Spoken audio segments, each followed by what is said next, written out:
भाषण करने में क्या है, मैं अभी बोल दूं हमारी सरकार बनेगी तो मैं हर घर में ताजमहल बना दूंगा, पॉसिबल है क्या? हमने बोला है कि 100 गज की जमीन देंगे और 3.5 लाख रुपए देंगे, जिससे कि 2 घंटे शरण सिंह 1 मिनट ला के दिखा दे, उनकी पूरे खानदान ला के दिखा दे, लाए खरीद के, बोलते खरीद के ले आएंगे। आज हम मेडल के लिए तरसे, और ये हरियाणा में जो मेडल कम आए इस बार, हरियाणा के वैसे तो हरियाणा में ही ज्यादातर आए, पर जो हमारे उम्मीद थी वो कम इसलिए रही क्योंकि सरकार खिलाड़ियों पर पैसा खर्च नहीं कर रही। पैसा कहाँ जा रहा है? गुजरात। इलाहाबाद भी हम युवा से उम्मीद करें कि युवा चेहरा उतारा जाए, करनी चाहिए। नमस्कार, आप ई समाचार देख रहे हैं और मैं हूं एल डी स्वामी, और इस वक्त मेरे साथ यूथ की टीम है। और परिचय के लिहाज से मैं आपको बता दूं कि संदीप बेनीवाल है जो कि कुम्हारिया से हैं और टिकट के भी दावेदार है इलाहाबाद विधानसभा से। और आज यूथ कांग्रेस का यहाँ कागदाना में एक बड़ा आयोजन किया गया है कांग्रेस पार्टी की तरफ से, जिसमें मुख्य जो वक्ता हैं वो राष्ट्रीय सचिव जो हैं मनीष चौधरी यहाँ पर पहुंचे थे, और उन्होंने जो कार्यकर्ताओं में एक तरह से एनर्जी जो है वो डाली है, और ऊर्जा, जोश और सब चीज़ों से आपको कह सकते हैं, क्योंकि हरियाणा में विधानसभा चुनाव का विगल जो है वो बच चुका है और कांग्रेस पूरी ही कॉन्फिडेंस में है हरियाणा चुनाव को लेकर।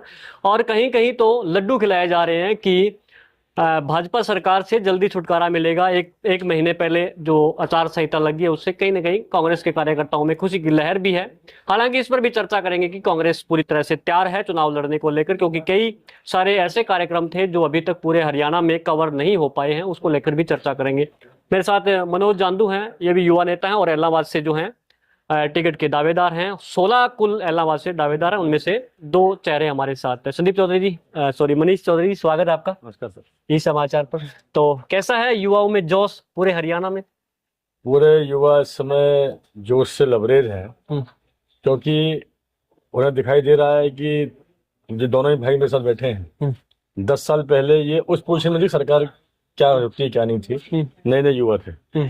आज इन्होंने 10 साल में संघर्ष काल देखा है, इन्होंने वो देखा है, इन्होंने किसान आंदोलन में अपनी भूमिका निभाई है, इन्होंने पंचायतों के आंदोलन में भूमिका निभाई है जब करनाल में सरपंचों को मारा गया, इन्होंने पेपर लीक कांड भी देखे तो इन्होंने भर्तियों की मांग भी उठाई, हर अपना अनाचार अत्याचार के खिलाफ लड़े हैं। 10 साल में ये कितना परिपक्व हो गए हैं, इन्हें समझ में आ गया है कि आने वाला समय हमारा क्या है। तो आज युवा अपनी मेहनत के दम पे, अपने काम के आधार पे, आज ये युवा अपने आप को साबित कर पा रहा है कि हमने सरकार की जन विरोधी नीतियों के खिलाफ आवाज उठाई है, जनता हमारे साथ है, हर वर्ग, सर्वहारा वर्ग, किसान, दलित, महिला, युवा, हर वर्ग हमारे साथ है, छत्तीसगढ़ भी हमारे साथ है। अब तक आज ये लोग मैदान निकल के आए हैं और निश्चित रूप से इन युवाओं का जोश, बड़ों का मार्गदर्शन, आशीर्वाद, वरिष्ठों का आशीर्वाद निश्चित रूप से हरियाणा में नई सरकार बनाएगा। अब तक 12 सितंबर के बाद चुनाव होते आए हरियाणा में, 1 महीने पहले आचार संहिता लगना,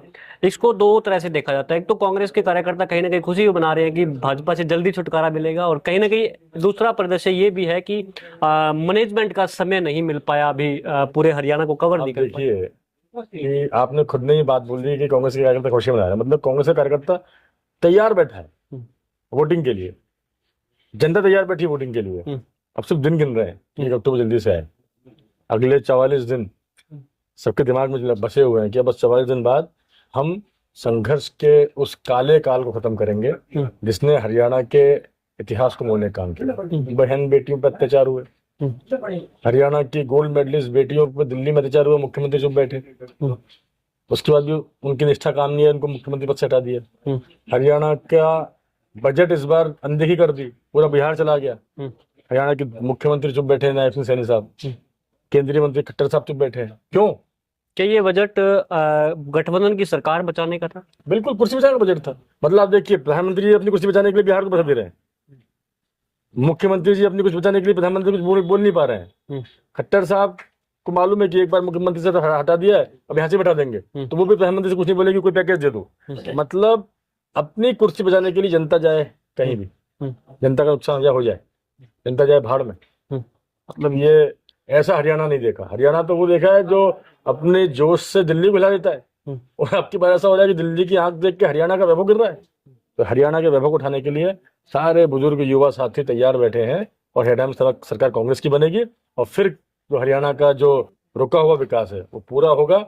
हरियाणा में मेडल्स भी बढ़ेंगे, हरियाणा में रोजगार भी बढ़ेगा, हरियाणा में किसानों की समृद्धि आएगी, और हर वर्ग का विकास होगा, ये हमारा संकल्प भी है और वो आगे दिखाई देगा।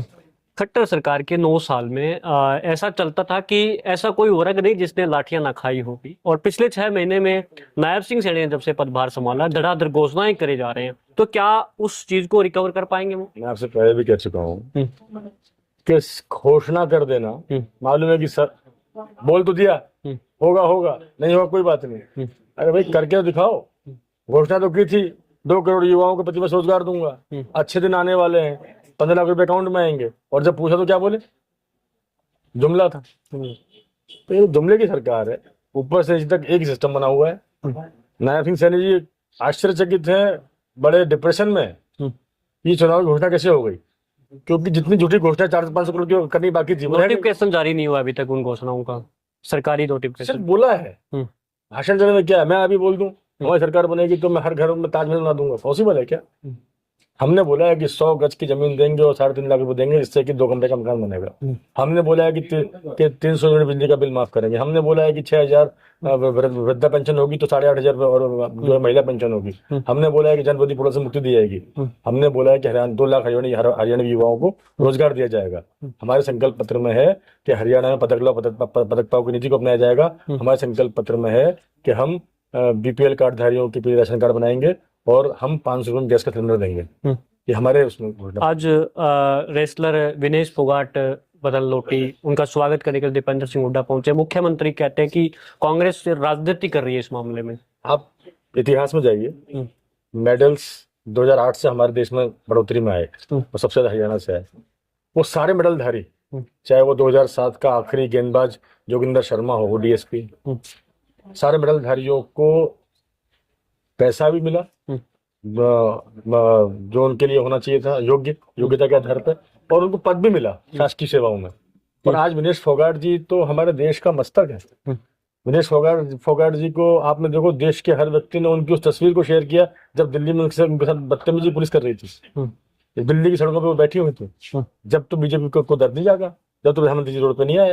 एक वीडियो आता है, मेरी बेटी विनेश बड़ा गुस्सा करती है और लंच कर रहे हैं मेडल नीरज चोपड़ा जी के साथ और इनके साथ सारे मेडलधारियों के साथ है। लेकिन जब वो उन्होंने अपनी व्यथा बताई तो मुंह मोड़ लिया। वो ब्रजभूषण शरण सिंह उतना उनका इतना बड़ा आदमी हो गया कि उन्होंने देश के वो मेडल लाने वाले देश के प्राउड को ठुकरा दिया। और आज क्या स्थिति बन रही है? ब्रजभूषण शरण सिंह एक मेडल लाके दिखा दे, उनकी पूरे खानदान लाके दिखा दे, लाए खरीद के, बोलते खरीद के ले आएंगे। आज हम मेडल के लिए तरसे हैं। और ये हरियाणा में जो मेडल कम आए इस बार, हरियाणा के वैसे तो हरियाणा में ही ज्यादातर आए, पर जो हमारे उम्मीद थी वो कम इसलिए रही क्योंकि सरकार खिलाड़ियों पर पैसा खर्च नहीं कर रही। पैसा कहाँ जा रहा है? गुजरात में कितने मेडल निकल के आए आज तक। मैं विरोध नहीं कर रहा हूँ, लेकिन जहाँ पे संभावना है वहां ज्यादा खर्च करो ना। जहाँ बिल्कुल ही एक भी मेडल नहीं आ रहा वहां पे, और वहां पे आप भेज रहे हो, तो ये गलत नीतियां हैं। हरियाणा के साथ जो बेरुखी हुई है उसका जवाब 2 महीने बाद, अब अगले 45 दिन बाद जनता देने वाला। दावा कर रहे हैं आप? पक्का, फुल कॉन्फिडेंस। जब से 5 लोकसभा के जीती है, कांग्रेस में एक अलग लेवल का कॉन्फिडेंस दिख रहा है, कहीं ओवर कॉन्फिडेंस ना हो? नहीं, ओवर कॉन्फिडेंस नहीं है। 2600 लोगों ने आवेदन दिया टिकट के लिए। आत्मविश्वास है, क्योंकि टिकट आप देखिए ना, टिकट मांगने वालों की इतनी बड़ी संख्या पहली बार देखने को मिली होगी ना, क्योंकि जनता उग चुकी है भारतीय जनता पार्टी से। हर आदमी चाहता है कि मैं ही हरा दूं इस बार को, और वो हमारा कंपटीशन है, हेल्दी कंपटीशन। मिलके दोनों भाई साथ बैठे हैं। हो सकता है प्रोग्राम इन्होंने रखा था तो ये नहीं आते, हो सकता है इन्होंने प्रोग्राम रखा इनको बोलने का मौका नहीं देते। पहले उन्होंने कहा आप बोलिए, ये बिना ये सीधे आए और अंदर जाके बैठे। तो ये प्रेम है, ये हेल्दी कंपटीशन है। दोनों भाई साथ बैठे हैं और जिसका टिकट होगा एक दूसरे के साथ कदम ताल करेंगे और चुनाव जिताएंगे। तो क्या लगता है इस बार दीपेंद्र हुड्डा भी काफी मेहनत कर रहे हैं, तो इस बार हरियाणा की बागडोर युवाओं के हाथ में होगी?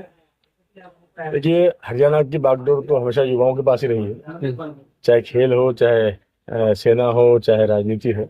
और दीपेंद्र जी भी बहुत अच्छी मेहनत कर रहे हैं। शैलजा जी भी लगातार पदयात्राएं कर रही हैं।